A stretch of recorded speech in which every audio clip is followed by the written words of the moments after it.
এই পেন্সিলটা যেন কিরকম লাগতেছে, এটা আবার জাদুর পেন্সিল না তো? আব্বে সালে এত লেখে কি হবে, তুই তো ফেলই করবি।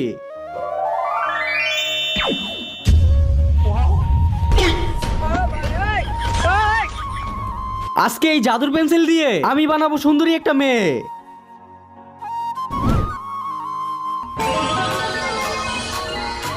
चांद की चांदनी এখন আমি এখান থেকে যাই। এ ভাই দাঁড়া দাঁড়া, বন্ধু যাস না আমাকে ছেড়ে। এই বন্ধু দাঁড়া, সালা মেয়ে পেয়েই পোল্টি মারছে। তুই দেখিস এর থেকে সুন্দরী মেয়ে বানাবো আমি।